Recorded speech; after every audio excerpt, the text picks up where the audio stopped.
Sejumlah daerah terlihat sudah mulai menyalurkan bantuan sosial tunai atau BST. Puluhan ribu lebih warga hari ini mulai mencairkan dana bantuan ini yang diberikan oleh Kementerian Sosial. Distribusi bantuan dilakukan oleh pihak kantor pos di tiap kecamatan. Inilah suasana saat sejumlah warga menunggu giliran pengambilan dana bantuan sosial tunai atau BST di kantor pos Kecamatan Semarang Selatan, Kota Semarang. Sejak pagi, warga penerima manfaat sudah terlihat berdatangan untuk mencairkan BST putaran pertama dari Kementerian Sosial sebanyak 47 ribu lebih.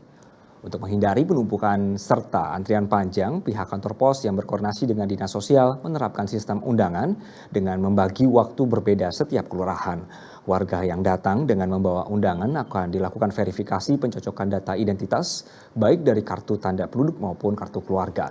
Setelah lolos verifikasi data, warga kemudian menuju ke loket untuk mengambil uang sebesar Rp600.000, diikuti proses foto penerimaan. Rencananya BST akan kembali disalurkan setiap bulannya selama 2 bulan ke depan. Nomor antrian 2, silakan ke loket 2. Sementara itu, sebanyak 10.000 warga kota Pekalongan sudah mulai menerima bantuan sosial tunai atau BST dari pemerintah pusat yang disalurkan melalui kantor pos besar Pekalongan. Penyaluran BST rencananya akan dilakukan dalam 3 tahap. Dalam pemberian bantuan ini, masing-masing warga miskin yang terdaftar di database pemerintah mendapatkan uang tunai sebesar Rp600.000. Untuk mengatur kedisiplinan warga penerima BST, kantor pos Pekalongan melibatkan tim gugus tugas dalam pengawasannya.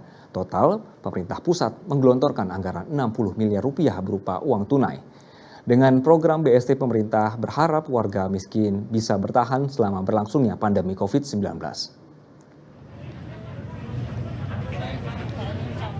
Sedangkan di Kabupaten Blora, pencairan dana bantuan sosial tunai sebesar Rp600.000 per bulan dilakukan di kantor pos tempat. Total terdapat 6.070 warga yang menerima dana bantuan sosial tunai selama 3 bulan mendatang. Kepala Dinas Sosial Kabupaten Blora, Indah Purwaningsih, mengatakan bahwa penerima bantuan sosial tunai dari Kemensos diperuntukkan bagi warga yang belum pernah menerima bantuan dari pemerintah setiap bulannya, baik itu berupa bansos maupun PKH. Data penerima bantuan sosial tunai berasal dari Pusat Data dan Informasi Kementerian Sosial langsung. Untuk pencairan bantuan, pihak Dinas Sosial melibatkan kantor pos dan selanjutnya pihak petugas pos akan mengantar bantuan kepada warga yang sudah terdata dan juga berhak menerima.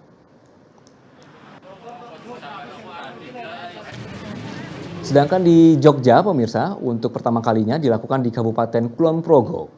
Namun di tengah pandemi COVID-19, pihak penyelenggara justru mengabaikan protokol kesehatan untuk menghindari terjadinya kerumunan massa. Sebanyak 1.200 penerima manfaat BST dari 6 kelurahan di Kapanewon, Wates yang sudah tidak sabar untuk mendapatkan BST langsung ngantri sejak Sabtu siang.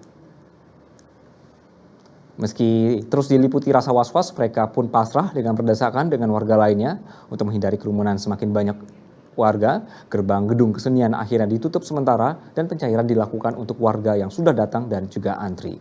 Sementara yang belum tiba di lokasi dijadwalkan pada sore hari. Di Kabupaten Kulon Progo terdapat 20.158 keluarga penerima manfaat dan sudah dikirimkan melalui pos sebanyak lebih dari 17.000. Sementara yang lain disalurkan melalui Bank Himbara melalui top up saldo. Setiap penerima akan mendapatkan Rp600.000 selama 3 bulan.